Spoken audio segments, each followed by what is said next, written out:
আসসালামু আলাইকুম। আজকে আপনাদের সাথে শুটকি মাছ দিয়ে কলমি শাক রান্নার একটা রেসিপি শেয়ার করব।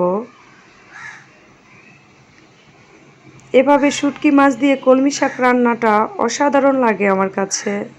আশা করি আপনাদের কাছেও ভালো লাগবে। তো এখানে আমি কিছু কলমি শাক নিয়েছি। কলমি শাকগুলোকে আমি একটু ভালো করে ধুয়ে নিয়েছি, পানি ঝরিয়ে নিয়েছি। এবার এগুলোকে আমি একটু কেটে দেখাচ্ছি। তো আমি এই কলমি শাকগুলোকে এরকম মাঝখান থেকে দেখতেই পারছেন, ভিডিওতে এভাবে কেটে নিচ্ছি। যেহেতু শুটকি মাছ দিয়ে রান্না করব, তো এভাবে কাটলে অনেকটা ভালো লাগে।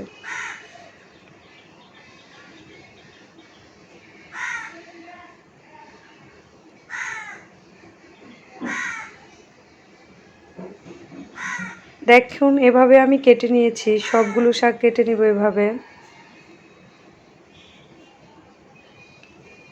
তো সবগুলো শাক কাটা হয়ে গেছে। এবার আমি একটু ভালো করে ধুয়ে ছাঁকনিতে নিয়ে একটু পানি ঝরিয়ে নিব। আর এখানে আমি শুটকি মাছ নিয়েছি, কিছু পেঁয়াজ কুচি নিয়েছি, আর কাঁচামরিচ এরকম মাঝখান থেকে ফালি ফালি করে কেটে নিয়েছি।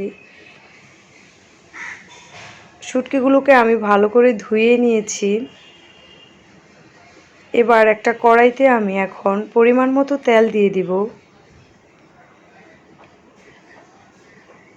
তেলটা গরম হয়ে আসলে এখানে দিয়ে দিব কিছুটা পেঁয়াজ কুচি।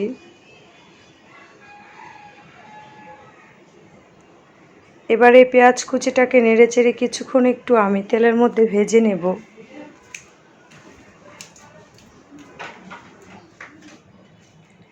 মিনিট খানেক ভাজার পর এখানে আমি যে শুটকি মাছগুলো আগে থেকে ধুয়ে রেখেছিলাম সেগুলো এখানে দিয়ে দিচ্ছি।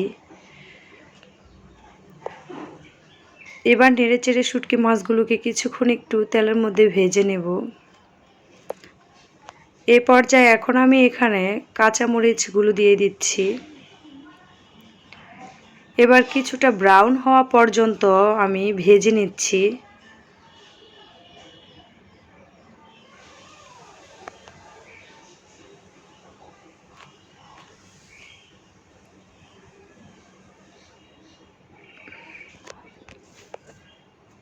তো দেখতেই পাচ্ছেন কিছুটা ব্রাউন হয়ে এসেছে। তো এই পর্যায়ে এখন আমি এখানে দিয়ে দিচ্ছি হাফ চা চামচ আদা বাটা, হাফ চা চামচের কিছুটা কম রসুন বাটা।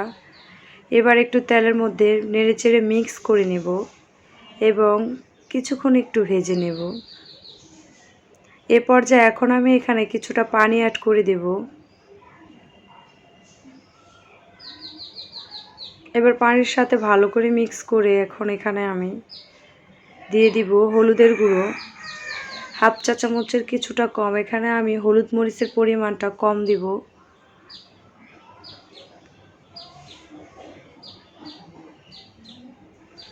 যখন মাছ মাংস খেতে খেতে অভুক্তি লাগবে তখন এরকমভাবে একটু শাক রান্না করে খেয়ে দেখতে পারেন, অনেকটাই ভালো লাগবে।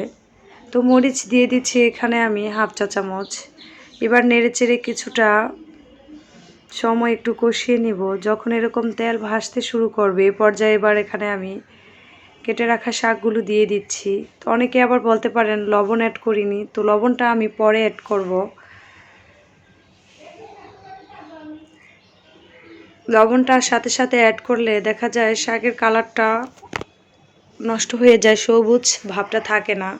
তো এই কারণে আমি শাক রান্না করলে লবণটা পরে ব্যবহার করি। তো এবার একটা ঢাকনা দিয়ে ঢেকে দেব 1 মিনিটের মতো।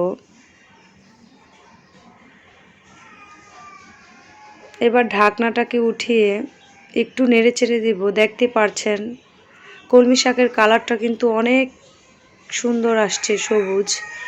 তো আপনারা চেষ্টা করবেন শাক রান্না করলে লবণটা একটু পরে অ্যাড করতে, এতে করে এর কালারটা ঠিক থাকবে। তো এখানে আমি সামান্য একটু পানি অ্যাড করছি, খুব বেশি না। তো সামান্য একটু পানি অ্যাড করার পরে এই পর্যায়ে এখন আমি স্বাদ মতো লবণ অ্যাড করে দেব। এবার লবণটাকে ভালো করে মিক্স করে নিচ্ছি।